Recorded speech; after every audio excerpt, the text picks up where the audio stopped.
A 40 years old man present with obstructive jaundice and dysphagia. 20 years previously, he underwent right hemicolectomy for the mucinous right-sided colonic carcinoma, and he was subsequently diagnosed as a Lynn's syndrome. So Lynn's syndrome and the recent colonoscopy normal.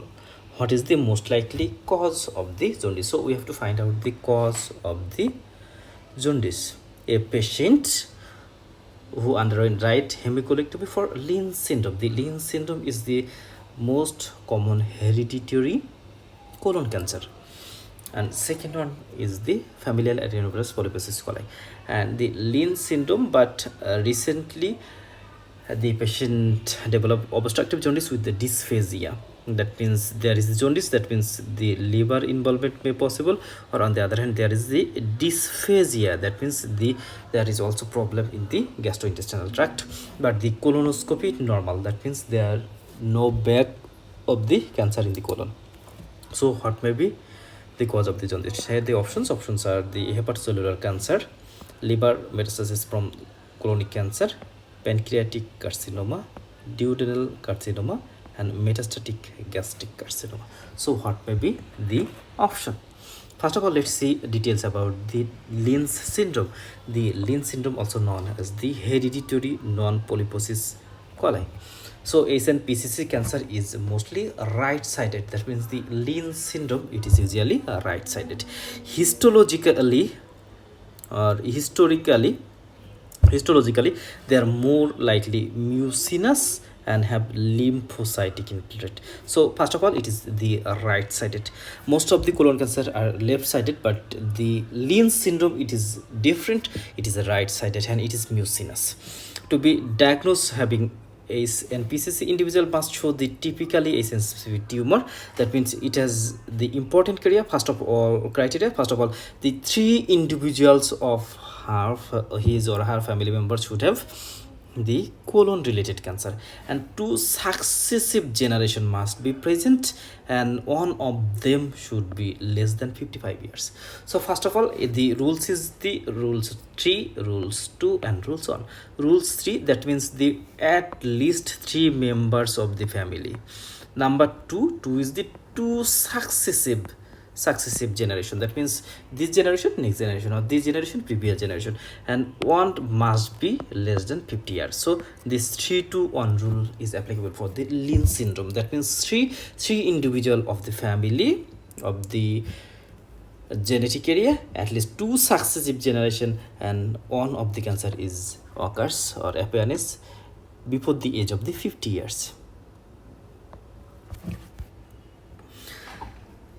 So the mnemonic is the 3-to-1 here. This is the 3-to-1 mnemonic in case of the HMPCC. 3 means 3 individuals, 2 means 2 generations successive, and 1 means 1 should be less than 50 years. So 3 individual, 2 generation, and less than 50 years.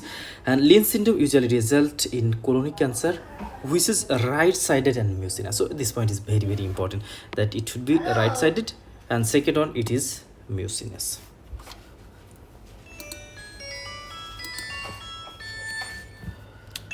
And what are the next common site of the affected area? It may affect the uterus. That means a patient suffering from the Lynn's syndrome, there is chance of development of other cancer in the body also, and they are the most common is the stomach. Here you can see the most common is the stomach, and then duodenal adenoma, then pancreatic carcinoma. So imagine, first of all, it is the stomach, the second one is the duodenum, and third one is the pancreas.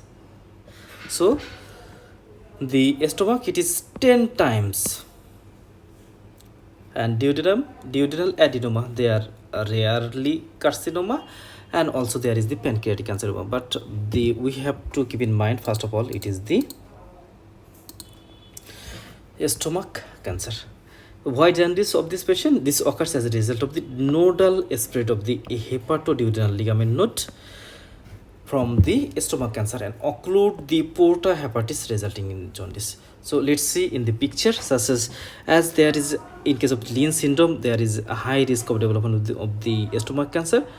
So there is the stomach cancer, and the stomach cancer is metastasized to the nodal lymph node. Here you can see these are the nodal lymph node, and when this nodal lymph node involves, they compress the porta hepatis. That means they compress the bile duct, and for this condition jaundice develop. And as the patient is the stomach cancer, so it also develop the dysphagia. So here we can see colonoscopy was normal in case of the Lean syndrome operated, and recently developed obstructive jaundice due to the lymph node causes compression of the porta hepatis, and dysphagia due to stomach cancer. So our answer is the metastatic gastric carcinoma. Duodenal carcinoma may occur, but it is very rare.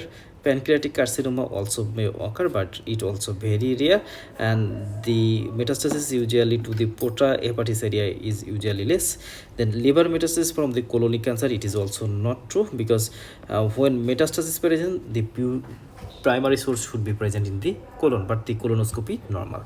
And hepatocellular carcinoma, it is also not true, because in hepatocellular carcinoma there is no dysphagia.